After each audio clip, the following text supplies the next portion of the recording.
Welcome back, Steeler fans. It's been entirely too long.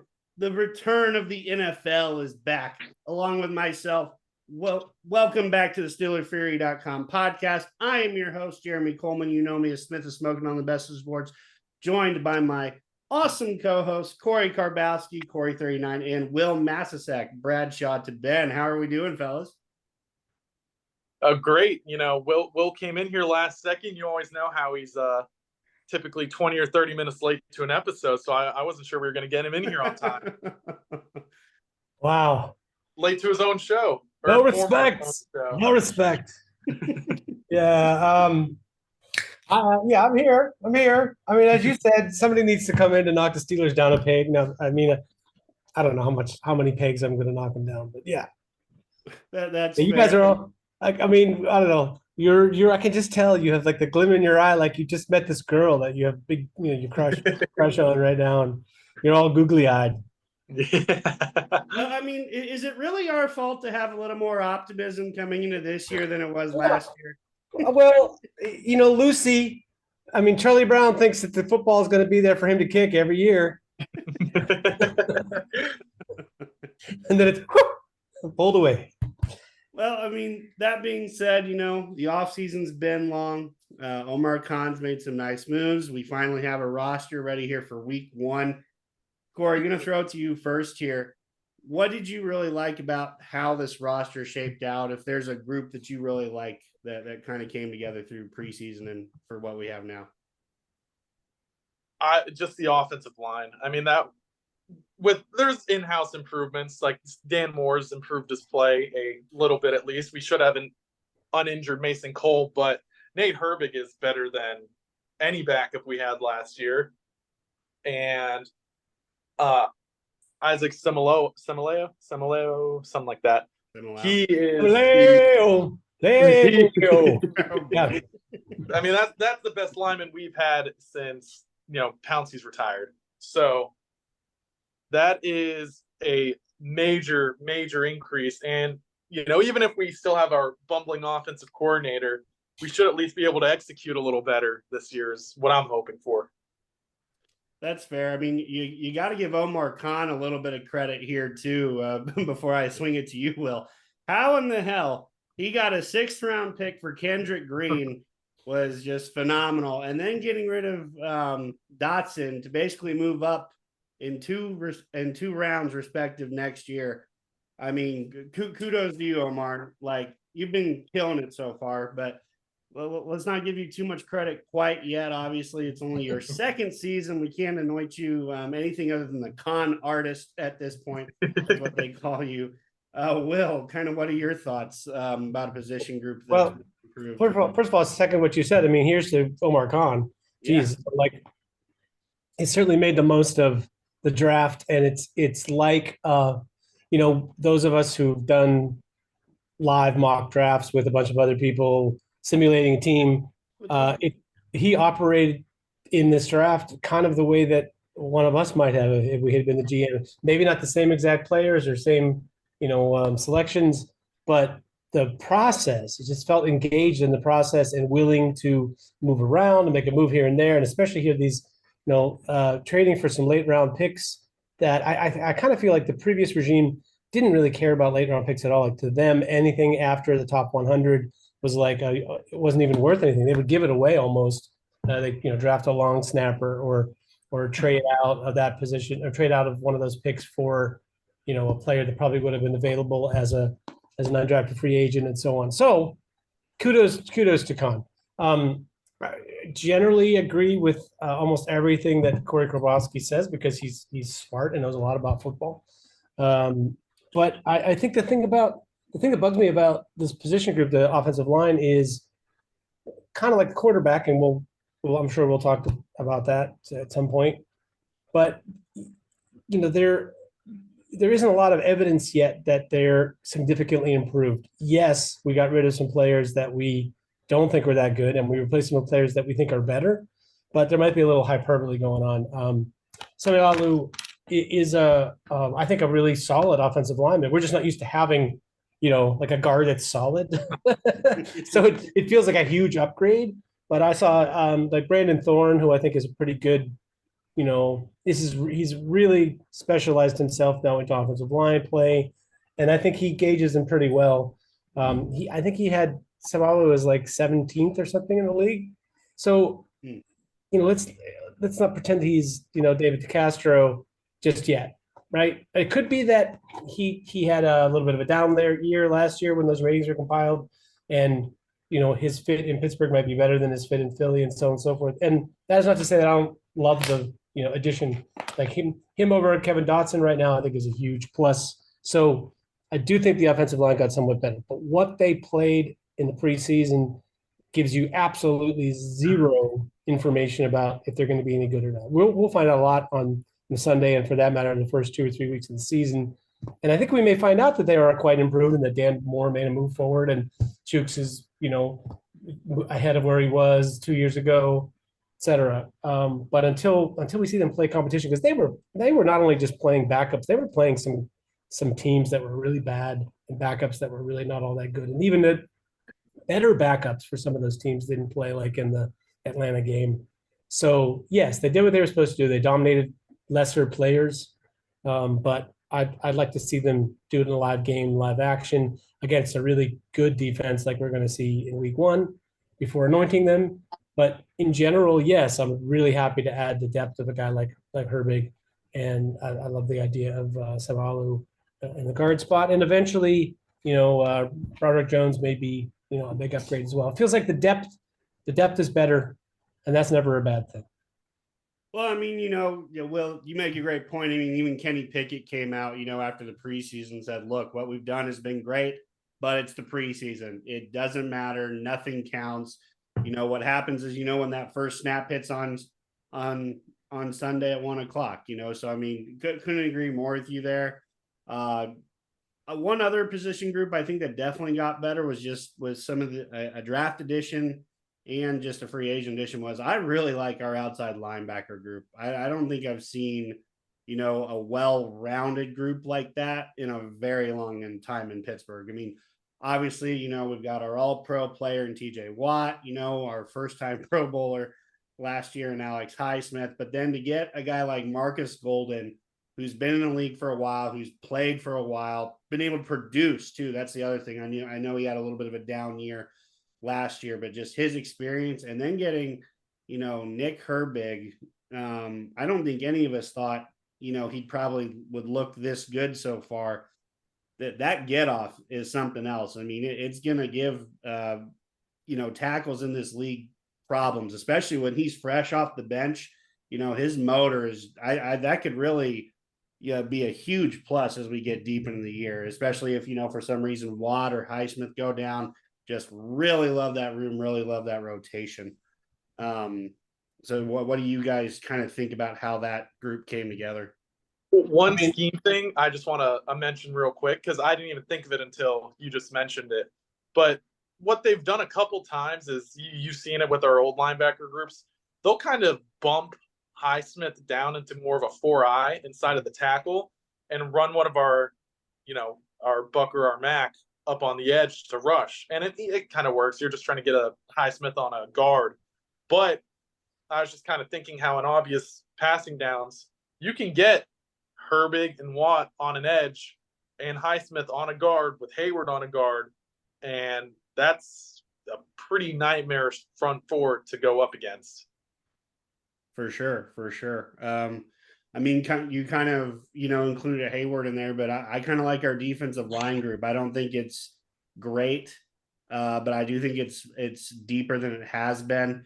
With Loudermilk kind of coming along, DeMarvin Leal looking better, and then the rookie Keanu Benton out of Wisconsin too. Boy, we like to go that Wisconsin pipeline, as Mike Tomlin says.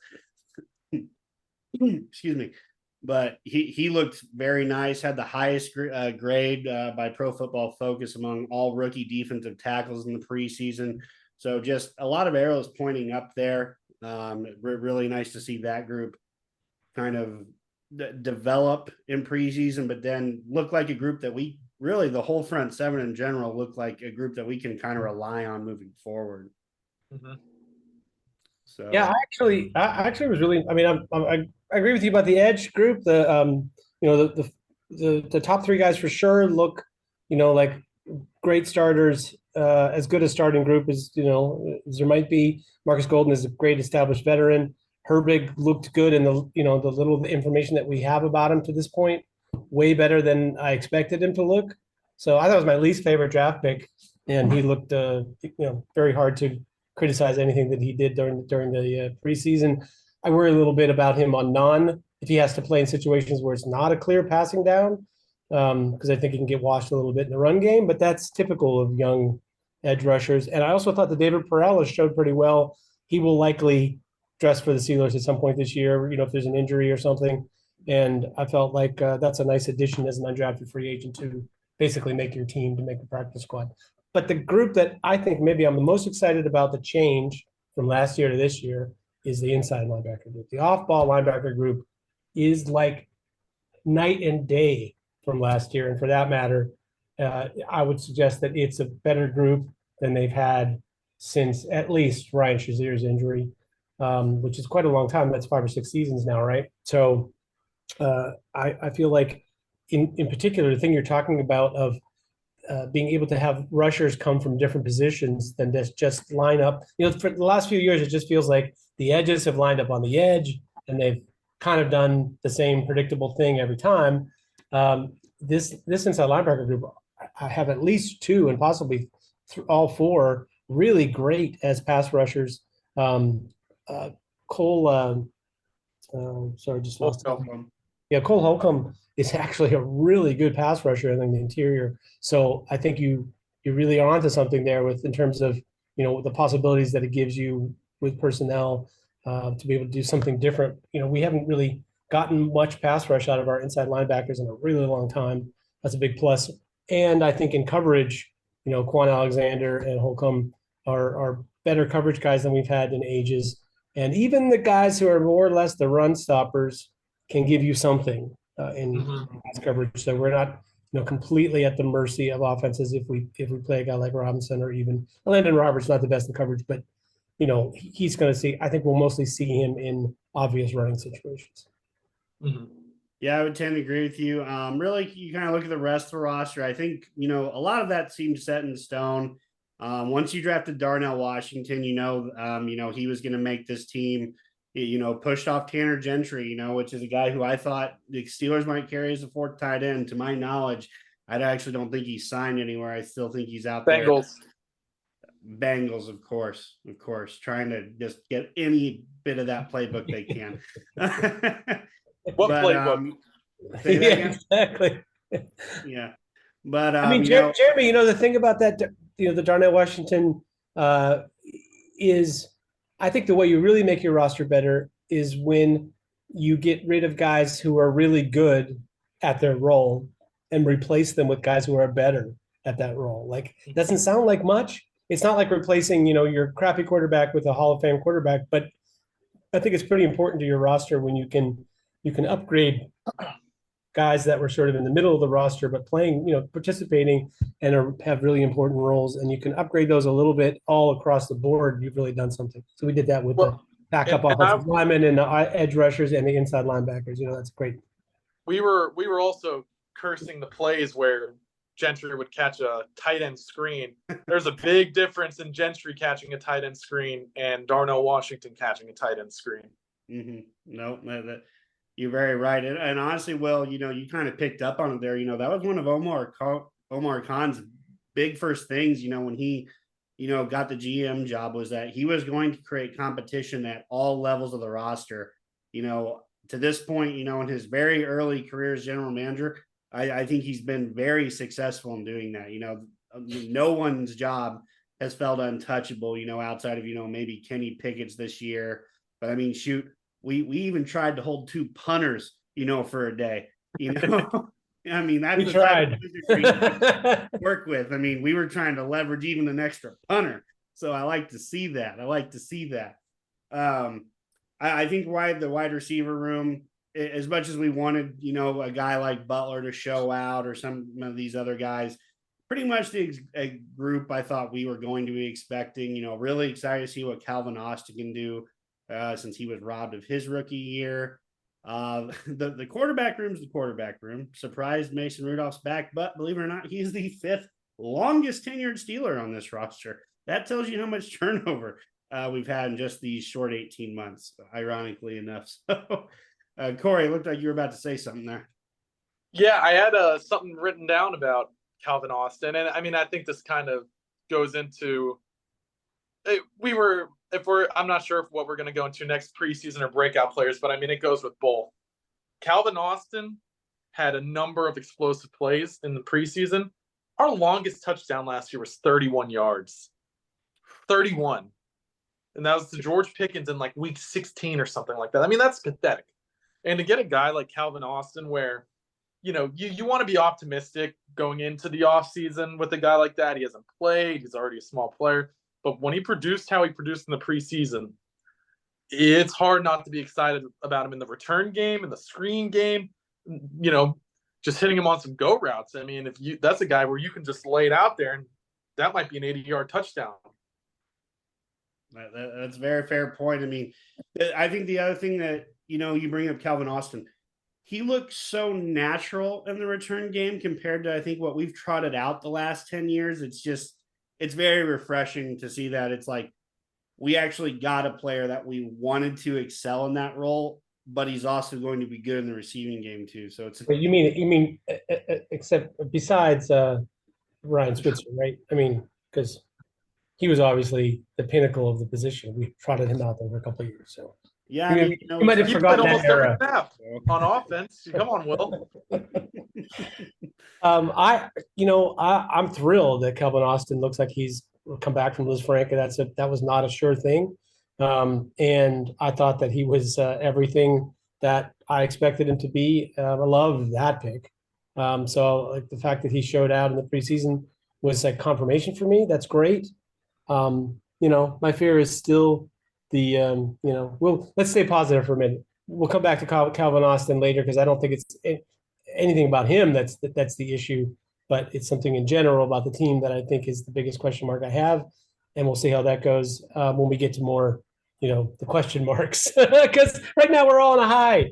Don't bring it to me. Just we all know that conversation is coming. Go to breakout players or what we saw. I don't know, preseason something. Yeah, well, let's talk about the guys who we think are really going to take a step this year.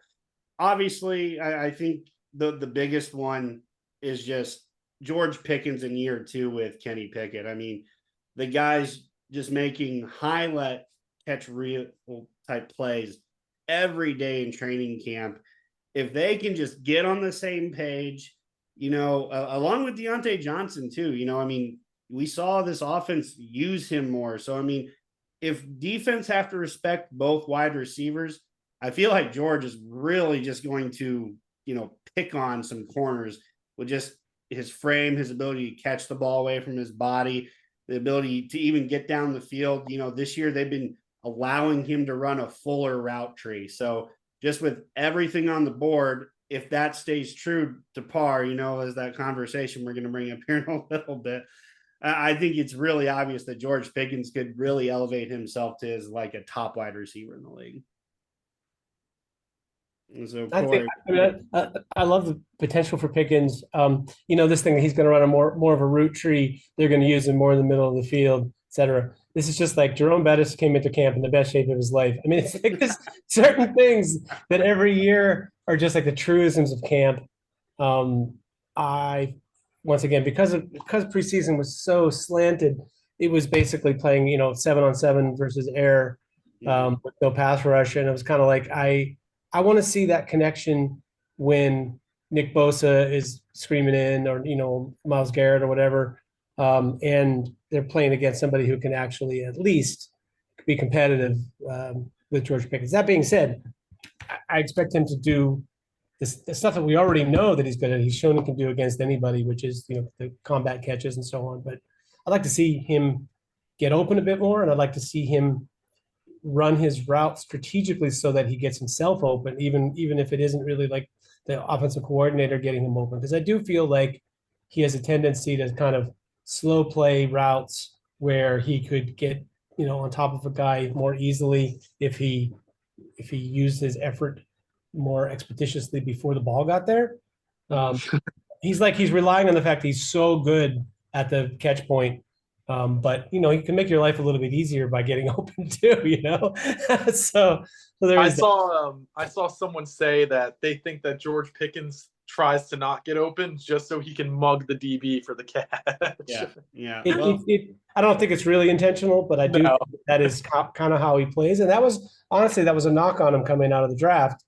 But the talent is definitely there. I like I said, that if they can get pass protection the way that they did, and the corners don't take a big step up when they're starters and not second or third stringers, then they could have an amazing connection together this year right out of the bat. But I do think it'll be better. It'll be a good connection. Just don't know how good yet till we see how that offensive line holds up for starters.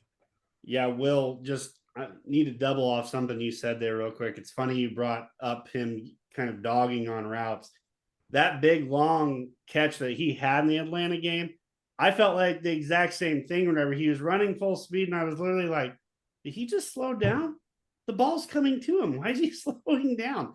So I think you're onto something there. He to be that next level wide receiver, if he really wants to elevate his game, he needs to focus on every aspect. So I definitely think you're on to something there, because I could have swore he was going to toast that third string corner. He was up against, and I was just like, he slowed down. No, I think you could have He run stopped by him. running hard. I mean, the other thing to watch out for him that this is an area that he needs to work on is he needs to not lead the league in offensive pass interference penalties, and that's a function of what we're talking about, where Yeah. he's rarely by himself. He's always fighting at the catch point, and his natural inclination is to use his hands to get free and create space. And they may not call that a lot in the NFL, but I worry that there'll be just like Dante Johnson doesn't drop the ball a lot, but maybe he'll drop it at a really crucial time, which is the problem. I have a feeling that you might see an offensive pass interference penalty against George Pickens at a really inopportune time. That would be the thing for him that he, all the better reason to get open. Right. And if he runs more kinds of routes, if he runs more posts and stuff to the middle of the field, or he uses his route tree more, they use him more, then he will have less. That'll be less of a problem. But I think it's a combination of, as much as we criticize the offensive coordinator, if you don't run your routes better, they're not going to give you a lot of opportunities, especially in the middle of the field, because you run your route poorly in the middle of the field, it's going the other way. Right. Mm-hmm. Well, so Corey, we touched on George here. Who's another Steeler you think is going to enjoy a breakout year? I'm glad you tossed me up one more, because now I get to bang on the table for Presley Harvin. A lot of people. So Honored. You guys can tell me right now. Did you see any shanks from him in the preseason? No, but the weather was nice and they played in the dome. Yeah, but no shanks from him. And so what a lot of people don't realize either from last year is that I can, off the top of my head, I want to say all but one of his shanks were caused by Christian Kuntz, who's coming back. But Christian Kuntz he's a good snapper. He had a bad year on punts last year, but he really didn't have that bad of a year last year. He just had, 4 snaps that let him way off his line, ends up being a shank. I think, Steelers fans might get back to where they were when we drafted Presley and really start to embrace him and love him again, because I saw he had 9 of his 10 punts from the preseason were inside the 20. I mean, that is a phenomenal stat. And a good amount. I mean, his average was at like 52, 53. I mean, that's elite marks for the league this year, any year. So I think he's going to have a more steady year. I think he already reduced the shanks last year and kind of got a little screwed up by some stray snaps. So I'm going to say that he's going to be a top 8 punter in touchbacks and total net yards.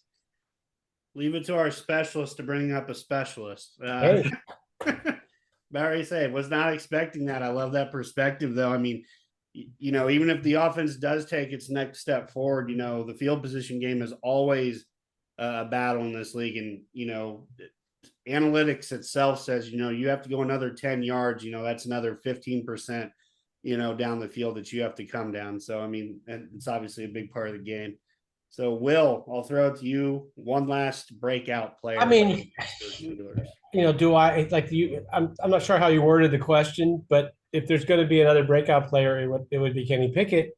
Sure. Oh, I mean, here's the thing: he's done everything that's in his power to make the jump from year one to year two, and to break out. Which, considering he had 5 touchdowns, I mean, and 7 interceptions last year, almost anything would be a breakout season, right?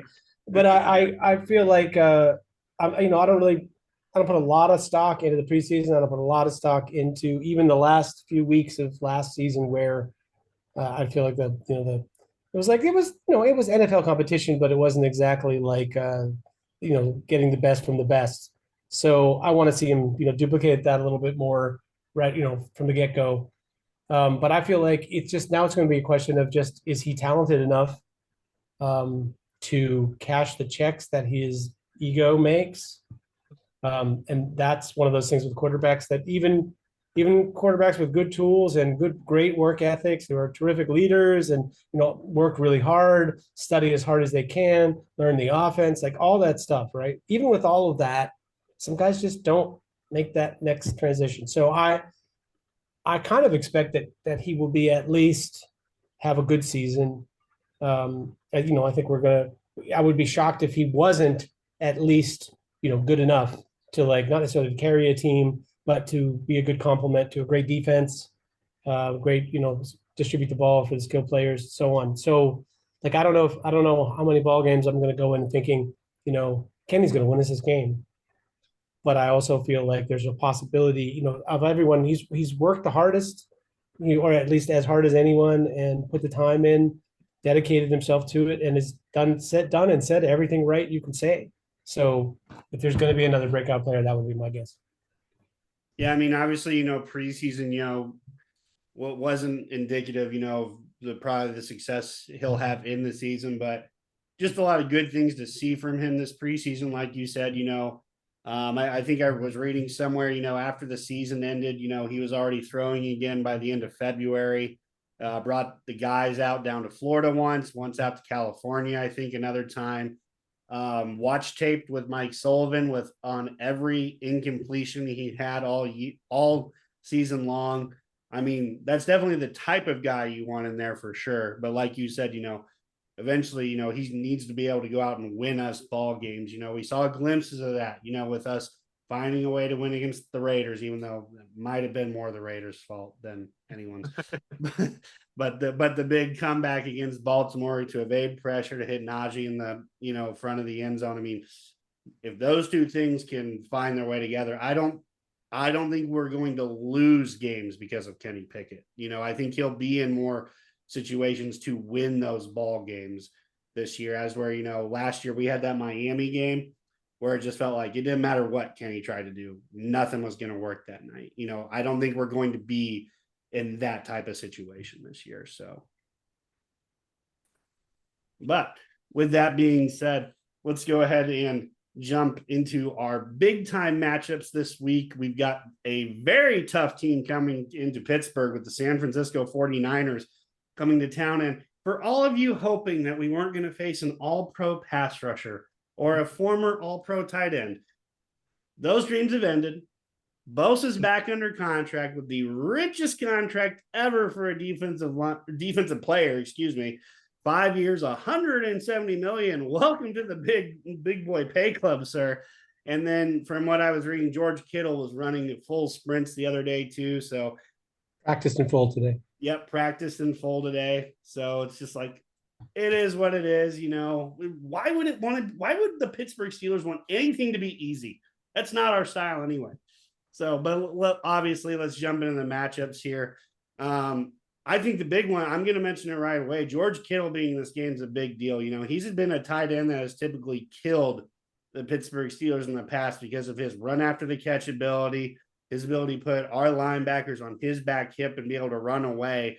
Quan Alexander, Cole Holcomb. This is why we signed you, fellas. Like, like you could not have asked for, a tougher assignment outside of a fully healthy Travis Kelce or Darren Waller. That's the type of player going up against in George Kittle. Not to mention he was Brock Purdy's favorite target to end the year last year. So I feel like that's going to be a big time matchup to watch. So those guys are going to have to be on top of their game to make sure George Kittle isn't gashing the seams, the outs, just little things, so attention to detail, fellas. Corey, what's another matchup we need to look into coming up on Sunday? I'm just going to crack out my three, and I feel like one of you two will pick up my second one. The first one, not much to say on this one, but I think Jake Moody versus the week one jitters is going to be a big deal.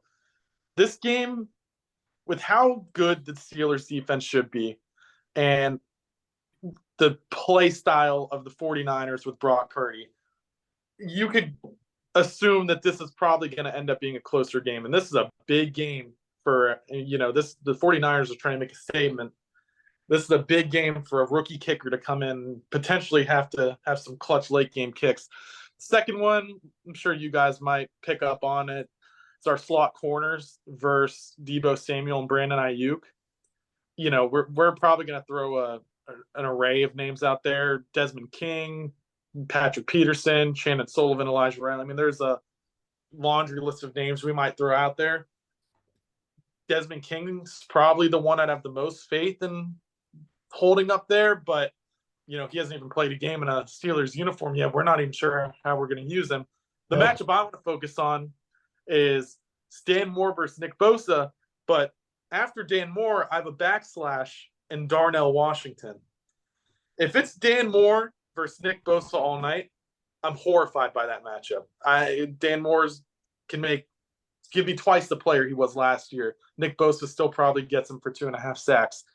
But if the Steelers make the choice to throw Darnell Washington onto that side a lot and throw some heavy chips, widen the edge, just make life really difficult for Nick Bosa to get one-on-ones on Dan Moore. I mean, this is what you have a guy like Darnell Washington for. I mean, 6'7", 265, 270. I mean, that's to help block defensive ends like Nick Bosa.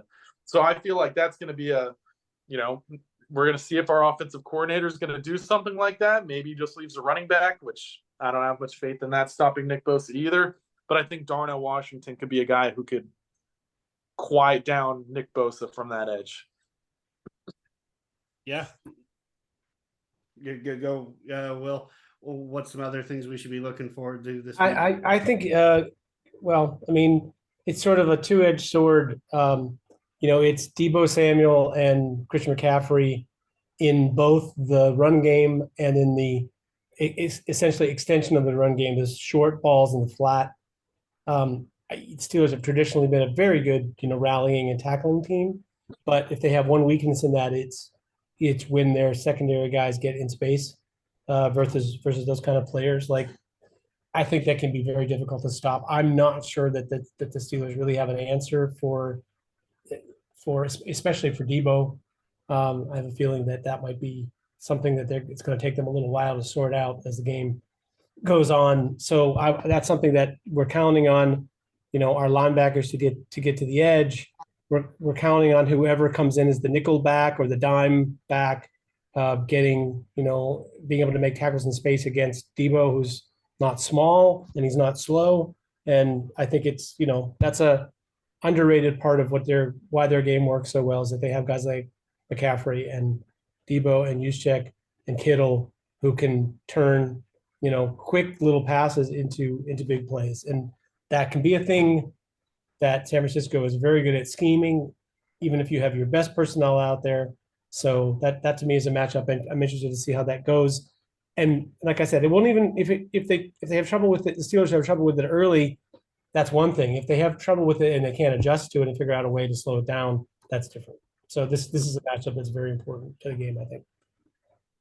Yeah, I agree. Kind of building off that, I was going to go, our big defensive matchup is, Trent Williams versus Alex Highsmith. Trent Williams being the best left tackle in the league versus, our guy who finally came on last year. I think that battle is going to, whoever wins the majority of that battle, I feel like that's the way the will of the game is going to go.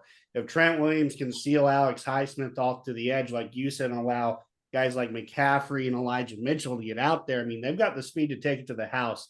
So biggest thing, obviously we need him to rush the passer, but I think it might even be more pressing for him just to make sure he gets the right technique, the right leverage, and force plays back in the middle where, all of our linebackers, can come up and tackle him, where he's got help.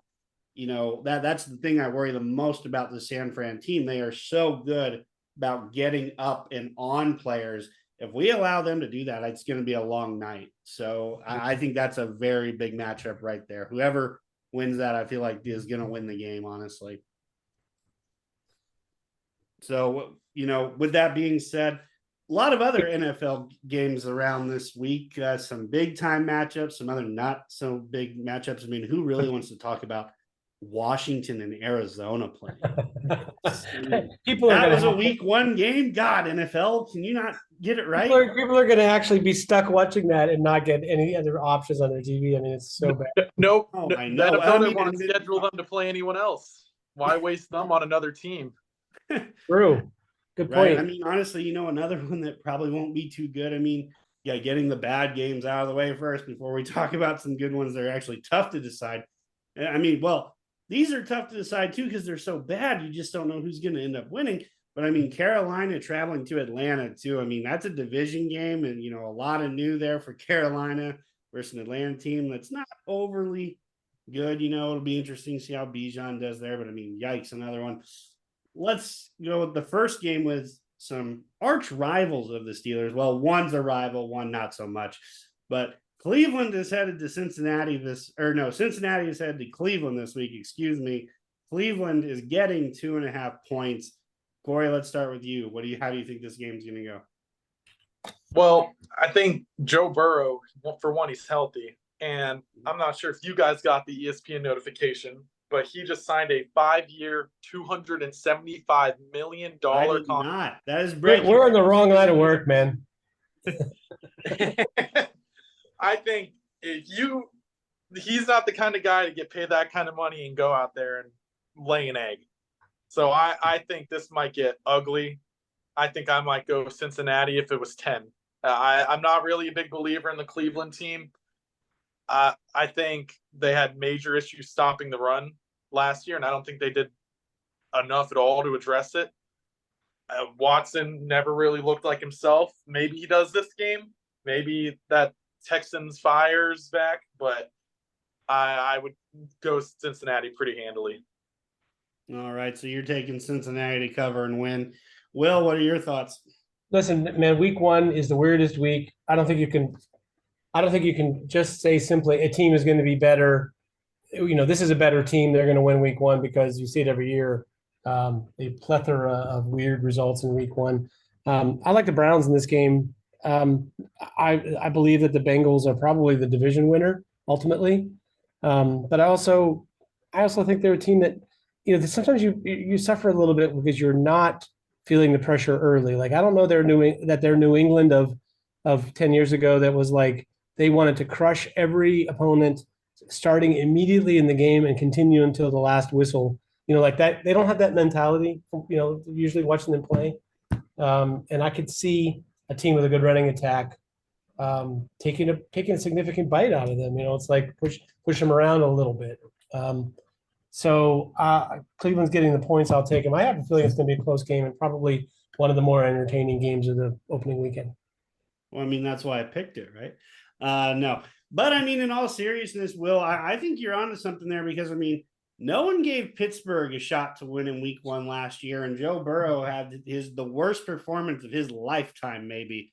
I think it was 4 or 5 interceptions, multiple turnovers, wasn't sharp at all. And in all honesty, this is the 3rd year in a row that he has not had a full offseason. He has not had a full offseason yet as an NFL starter franchise quarterback.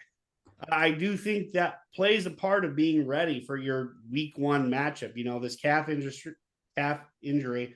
I don't know how much that'll limit him, how much that'll hold him back. That could be an issue that lingers on. However, I do like Cincinnati to win this game. I'm with Will, though. I think it's going to be a very close game, but I am going to take Cincinnati to win and cover that. So let's jump down to another divisional matchup. You've got Green Bay headed to Chicago. Chicago is only favored by 1 point. You've got two organizations here that almost have completely restarted. No Aaron Rodgers in Green Bay. Justin Fields ready to hopefully take the next step, as they acquire DJ Moore. We'll swing this one out to you first. How do you think this game fares? Green Bay at Chicago. My short answer, who cares? Okay. I think these are going to be two of the most boring teams to watch in 2023. No, it's not as bad as Arizona, Washington, which will be, in fact, like almost like a traffic accident. You can't help yourself but watch. But the Chicago, the play calling and just their quarterback can bail himself out with his legs, but it's like just really, man, not exactly exciting. And maybe Matt LaFleur, basically made their offense look even duller than Mike McCarthy did, which is a real accomplishment, I think. If forced to pick this game, who gets points? What's the spread? So Chicago's favored by 1. Yeah, it doesn't really matter. I'll take Green Bay. No, sorry. I'll take Chicago. I don't know. Green Bay maybe has a little better game, but it's a home game for Chicago, and they'll live off the hype for a week. Corey? I'm going to go Chicago. Justin Fields is one. I'm a Justin Fields fan, and he's maybe not to where he'll ever be like a top 4 QB in the NFL, but he's one of those guys who always plays with a chip on his shoulder. And I know, he's one of those guys who it annoys him to hear all the Green Bay owns Chicago stuff. They're playing them at Soldier Field. And, just being frank, he hasn't had a receiver that can get open since he got in the NFL. DJ Moore's one of the better route runners in the league. So I think, Fields is going to be looking to prove it to, not just like himself, but to the city of Chicago that, this is going to be a different Bears team. I think Love could be good. I'm not sure how he's going to look this first game. The speed of the game changes a lot, even from preseason into the regular season. So I think I'm going to go Chicago covering. I think Chicago, it's probably going to be a close game. Green Bay's still got some pieces on defense, not great, but some guys there. But I just like the overall roster of Chicago a little better, like their young guys a little bit more fire. Gotcha. I mean, I agree kind of with both you guys. I was going to take Chicago here. I was kind of hoping one of you would take Green Bay just so we wouldn't all agree on this one. But I mean, I think Justin Fields' legs just can be such a difference maker. And, Green Bay doesn't exactly have, outside of like Quay Alexander, they don't really have anyone that can like run with him and chase him down. I think Fields' legs are going to be just, the overwhelming factor in this game. You saw it down the stretch last year. They were close in a lot of games and just couldn't win them. I think that's where, that kind of changes for Chicago a little bit. They win a few of those games that they were close in and couldn't pull out last year. Let's move on to what I think is going to be a playoff matchup. You've got Miami traveling to the West Coast to take on the Chargers. Boy, this is a game with a lot of offensive firepower. I'll start out here. I'm going to be taking the Chargers. Well, let me say here, the Chargers are favored by 3. I really like the Chargers here. I think one of the most underrated moves of the offseason that no one is talking about right now, Kellen Moore's introduction as the offensive coordinator. I don't think, Herbert and that staff have had a really good offensive coordinator there. I think Kellen Moore is really going to get the most out of this group. He's got Austin Eckler, who I drafted in 2 fantasy leagues this year. That's one of the reasons I'm picking this team. No, I'm just joking.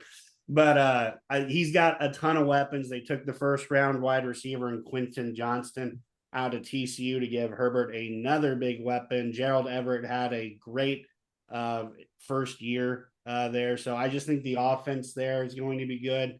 Not that I don't like Miami. I just think the Chargers are in for a big year, and I think they make a major statement week 1. Will, how about you go next? Tua is not concussed yet, so I don't think the Chargers offense was really the big problem for them last year. I think it could be better, but their defense's ability to stop a team like Miami, like I'm not sure how I feel about that, especially in a dome/controlled environment. I like Miami to actually put up some points and walk out of there with a win. All right, Corey. So I'm gonna go with the Chargers, but I'm gonna give a reason why I think Will might be a little off the mark here.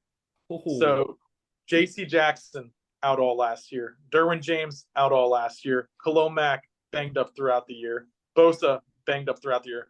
All those guys will be playing, and those are 4 pretty dynamic players that they are paying a lot of money to, that were just not wasting away, but not on the field for them last year.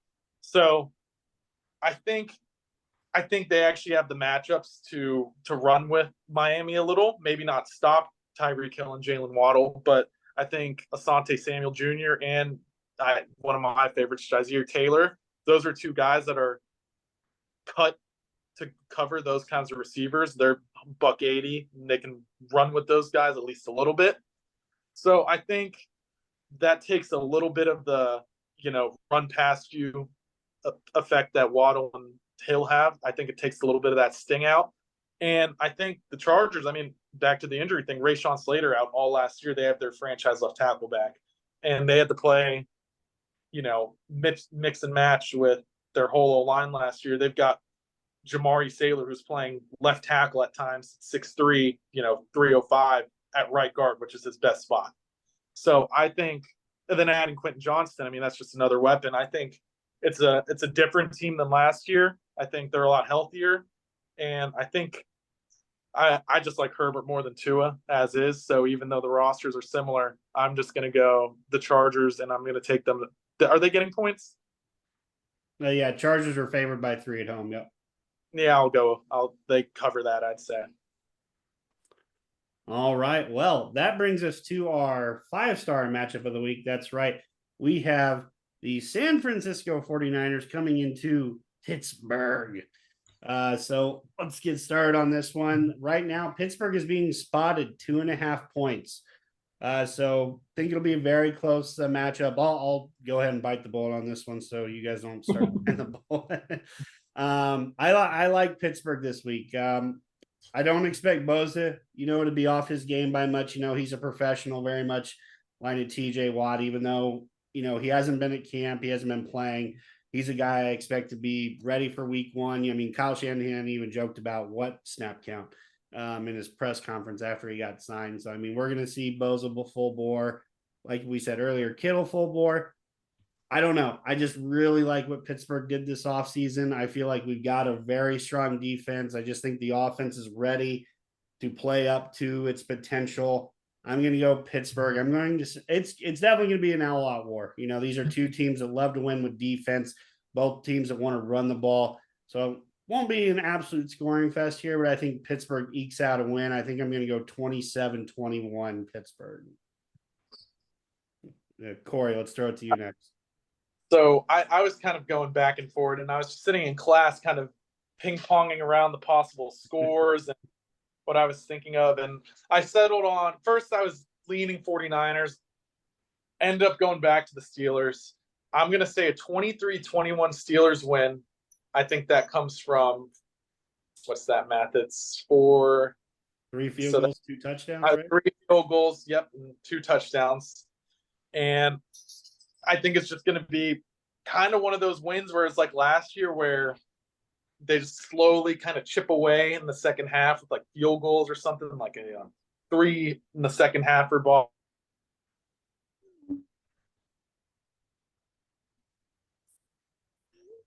Will, how do you think the game's going to turn out here?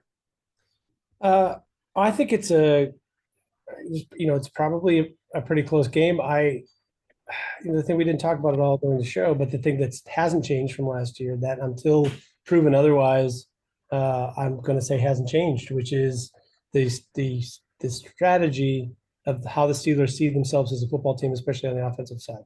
The way that they rested Najee Harris during the preseason and treated him with kid gloves leads me to believe that they are going to still give him at least 50, if not 60% of the touches for the entire offense. And if you think about all the stuff we talked about and all the most exciting stuff that they can do, that's probably the least dynamic thing that they can do. So I fear that you'll know 2 plays into the first series of the year how they're going to approach the offense. And I think maybe there'll be a come to Jesus moment at some point during the year that'll change that attitude. But I feel like, things we haven't talked about, we didn't talk about Drake Jackson. I mean, the Steelers, like I said, with Alex Highsmith and TJ Watt, might be one of the best, if not the best, edge rushing pairs. But I think Drake Jackson year 2, along with Nick Bosa, who knows how up to speed he is. That's a really formidable matchup for a team that has struggled at offensive tackles. So I just wonder if you're going to run the ball a couple times with Najee and put yourself in third downs and then have to face a pretty formidable pass rush and a guy like, Fred Warner erasing mistakes behind that, it might be a little harder to come by points than they're expecting based on what happened with them in camp in the preseason and even late last year, right? Late last year, they were able to run the ball against teams and the quarterback was able to pull them out some wins late. That might be a little harder against San Francisco. So I'll just say, I think the Steelers are going to be a pretty good team. I mean, it remains to be seen how good they're going to be and where that maxes out, if that can carry them into the playoffs and even winning playoff games. Lot to prove in that regard. So don't take this as a slight that I don't think the Steelers are going to be pretty good. But there's some tough matchups for them this year. Their division is tough. And this game in particular strikes me week 1, before you really know how good the tackles are and really know how they're going to approach offense this year. Everything leads me to believe that Mike Tomlin is still going to be risk averse and he's still going to want to feature Najee Harris. And that to me means it's going to keep the points a little bit lower. Make mine 23-16 San Francisco. It is raining. It's supposed to be raining and probably a little windy at Acrisure. You're not really sure until you're Acrisure. But I think, I think it might be a little bit of a wake-up call for the Steelers based on the smooth sailing that they've had for the last, the preseason and the end of last season. This is like, okay, now we're playing big boy football again against a really good team. And this is the standard that we have to meet. And we have to figure out ways to beat those teams, especially on offense. Yeah, it's like all these, ultimate fighter matchups. We got the warm-up fights, to begin. And, now we're getting, John Jones, coming out swinging, right out of the gate first week. So, like you said, we're going to find out really quickly, whether this team's going to have the resolve, determination, and then just the mentality, to go out and be the hunter rather than the hunted. It feels like we sit back and have sat back for a long time. It'd be really nice if they flip the switch, whether it's this game, like you said, Will, some point in the season. But when we finally realize, I think that we can go out there and assert our will to a degree. I feel like, that'll be the point where this team goes from, playoff contender to maybe championship contender at some point, whether that's this year or beyond, regardless of who's at offensive coordinator. So that being said, that means did we, yeah, my Wi-Fi cut out. When did it cut me off? It cut you off somewhere towards the end. So your last 3 words. Yeah, we didn't miss much of it. I know we were hanging on every syllable. Don't get us wrong. Are we getting final record predictions in as well? Sure, why not? Yeah, that's a good point. I've started off the last 2. So Corey, since you brought it up, you picked the first record here. Okay, because me and Jeremy were right last year and Will was wrong. So I just wanted to point that out real quick. Done that twice. I'm gonna go, a little better than last year. Maybe this is conservative. I don't think it is. I think 10-7 is reasonable. That's a wild card team. I don't think we're better than the Bengals. So I think the wild card's where you got to be, and 10-7 were the top 2 seeds in the wild card, and 9-8 was the third, and we lost that tiebreaker to the Dolphins. Yeah. So, but 10-7 gets you in. I think 10-7 gets us in again. I can't guarantee a I can't guarantee a win in the playoffs, but I do think the top of the AFC is weaker than it was last year. Okay. Ooh. Maybe a little, yeah. I think they're still pretty freaking good. So, and you have to deal with Aaron Rodgers, for whatever that's worth too, which is different. I think they're, like there's not much choice for me. It's either 9-8 or 10-7. I feel like that's right where they're at. So TJ Watt got injured last year. Maybe that means that his chances of staying uninjured this year are better. So I should go with 10-7. But just to make sure I can't rub it in your face when no, I'm just saying I kind of feel like 9-8's the right number, but I'll give them a game for just catching a break this year compared to last year. As far as the injuries are concerned, that they'll be maybe a little bit have less serious injuries this year than last year. I think you can be a better team in the NFL and have the same or worse record the next year though. So it isn't a measurement. Do I think they're better this year? Seems like they're going to be better than last year. But it's all about the matchups. For me, it boils down to, after 3 weeks, we can all make a good prediction about what the end of record is going to be because I want to know, is Jacksonville really good? Are they just hyped up? Are the Steelers as good as they looked in the preseason or even as good as they looked at the end of the season last year? Or are they, going to have some growing pains still? Are the Jets going to be cohesive with Aaron Rodgers? Is he going to, it's not going to go his way for the first couple of weeks and he's going to mail it in like he did the last couple of years? So I think there's some, significant questions. Is Chris Jones going to play? Is Travis Kelce going to miss the season? It's like there's so many sort of big unknowns that affect how everybody's record is going to stack up as far as the playoffs are concerned. But yeah, I would guess that they're a wild card team towards the bottom of the rack. And that would still be a good result considering, like I said, even though the top teams aren't quite as good as they were last year, there's still quite a few good quarterbacks and good teams, good coaching up there. So, yeah, 10-7 and a playoff berth would be, I think, a pretty good result. I think it'd be very hard to do that if they don't change some philosophies, and maybe that's what the season is for. That this season is to get past the scaredy cat football and realize, okay, we have talent now, and we have a quarterback that can play a little bit. Like, let's play, or maybe find out that your offensive coordinator can't cut it. Whatever they're going to accomplish this year, I feel like next year is the year. Not to say that they can't do anything this year, but it feels like if they're going to peak with this team, it's next year. All right. Well, you both have gone 10-7, so it'd be really unoriginal to go with another 10-7. I'm going to go 11-6. Let's throw one game better. I just go back to, I kind of mentioned it earlier.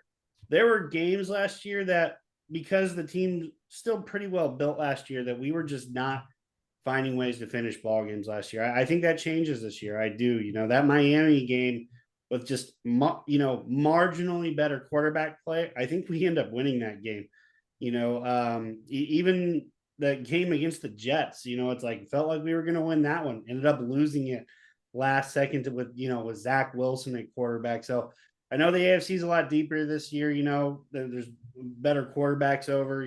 Should be a very tough playoff to get into, just with all the competition you can expect. But maybe I'm drinking too much of the juice from preseason. I don't know. Got to change out that Gatorade to the regular season stuff. But if you're drinking the blue, you need to switch to the yellow at least. Yeah, that's what it is. But I'll go 11-6. Just incrementally better, not so far better, just because of how deep and tough the AFC is going to be.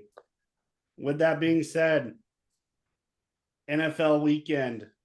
Gosh, feels like it's been a long time. Enjoy the weekend, Steeler fans. Don't, get so much pressure. Enjoy the game. Football's back. Kenny Pickett can't be worse than he was last year. So enjoy the season, enjoy week 1, and hopefully the Steelers pull out a win. Go Steelers. Hey, go get them, Steelers.